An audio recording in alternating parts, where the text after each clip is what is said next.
Hello, guess what? I'm by myself and I'm at the depot at Gibson Mill, I think it's called. It's definitely an old mill. You can see like the old mill houses around it, which is cute. But I cut myself off. What I was going to say was I am going into the depot at Gibson Mill, and you can see as soon as you get there, there's all sorts of windows and shutters and doors, all sorts of fun architectural salvage. There was also some wood pieces, like long pieces that you could use for a beam or for a mantle. Like even the outside just had so many treasures. It was very cool.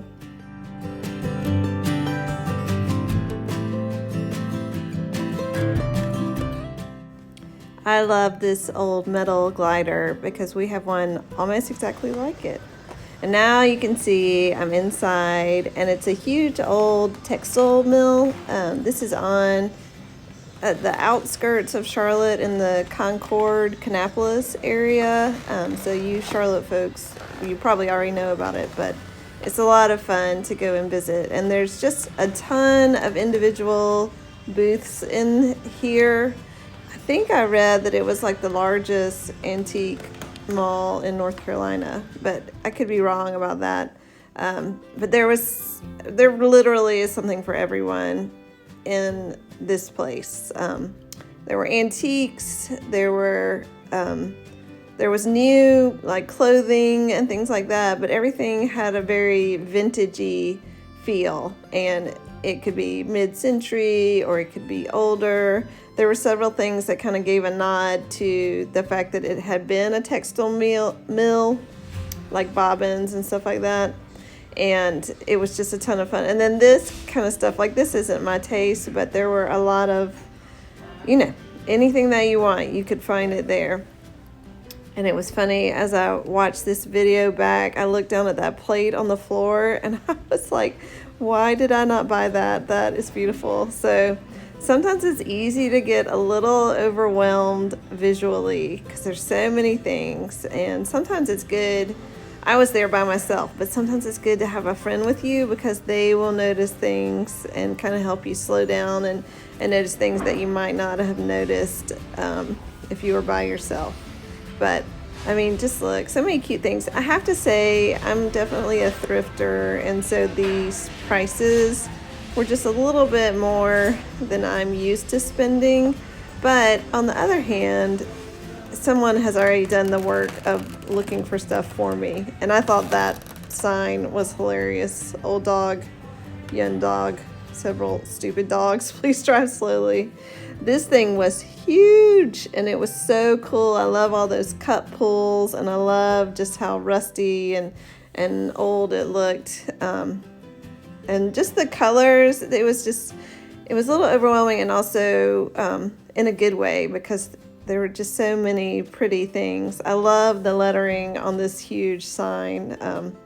It was just so much fun to look at. And this booth, this is where I found a couple of things that I'm going to show you later on that I really liked. I didn't buy this. I looked at it for a long time because I really liked it. And I also thought this booth was really pretty. I don't think I bought anything there. Those blue ball jars were everywhere, and I found them for super cheap at the end. But by then I had already spent all the money that I was planning on spending, so I'll have to go back another time and see if I can find some more. Because that's just a kind of a farmhouse classic. But you can see like there was really a little bit of everything for everyone. I promise that you could find something that you want. This was so much fun. These are all the Christmas blow molds, like the old vintagey looking blow molds. And those are having a real comeback right now. And this booth was just stocked full of them. It was pretty amazing. I didn't look at the prices because I'm not really into that, but it was just fun to look at all the different, I can't imagine how long it took them to collect all these different blow molds. And you can see it wasn't just Christmas either. And this was really pretty. I really feel like I could have bought, here's the ball jars. These were actually really cheap. Those were the ones that I should have bought and I didn't. There was also a ton of fabric. I have too much fabric as it is, so I definitely didn't buy any. This thing was like creepy and weird, and also like I think it was $300 something. So okay, so what did I buy? Let me see if I can show you. And also got this one, same thing. I have some at home, but they're the spiky kind. These I like because they're kind of cool looking on their own, and they're also I also got this big guy. It's a egg basket, and it was only $12, which is a great deal. So then I also got these.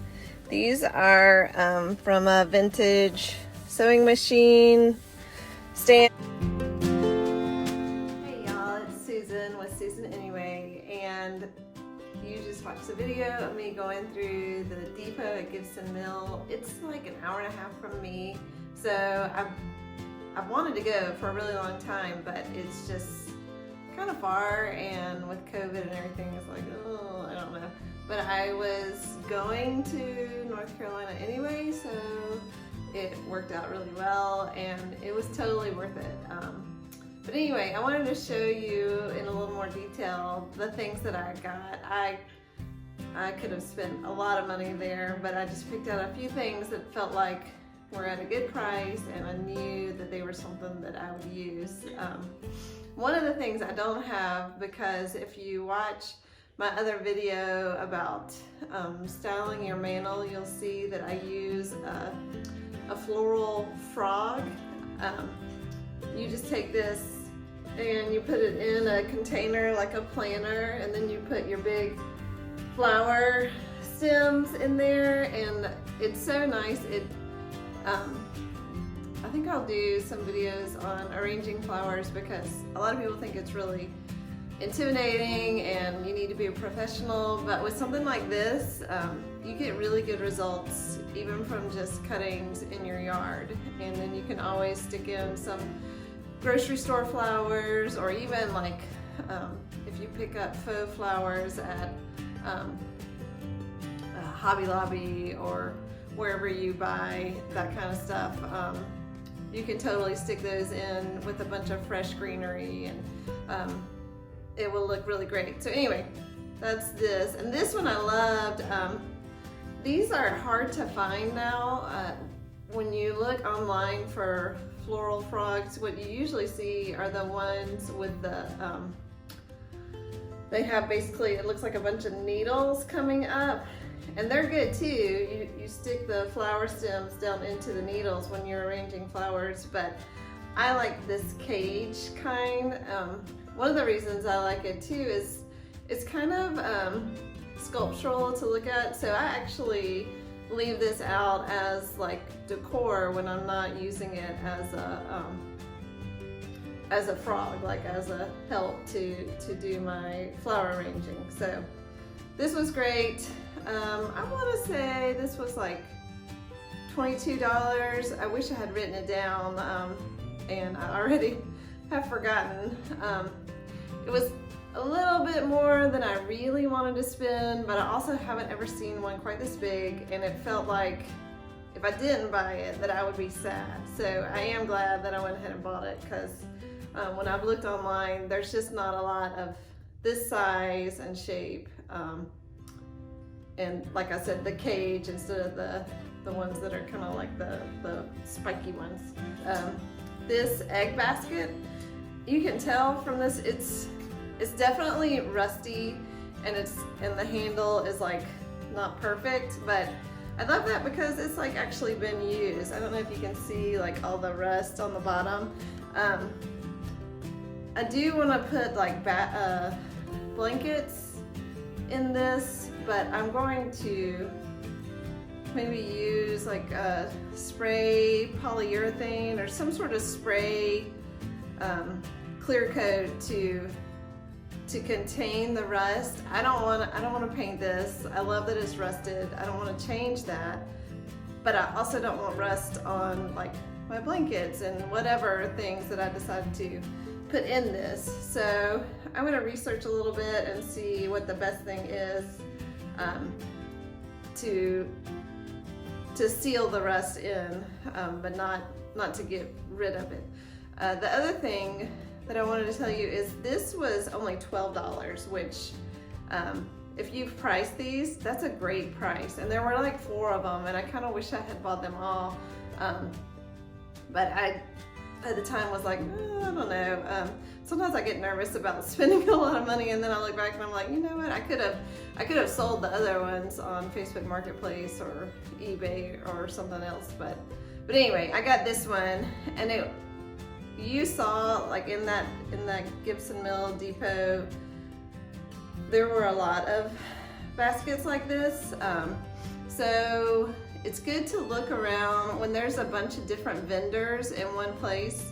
It's good to check prices at a lot of different booths, because I saw these for like $25 and I saw them for less than that. I think 25 was probably the most that I saw, but there was a huge range.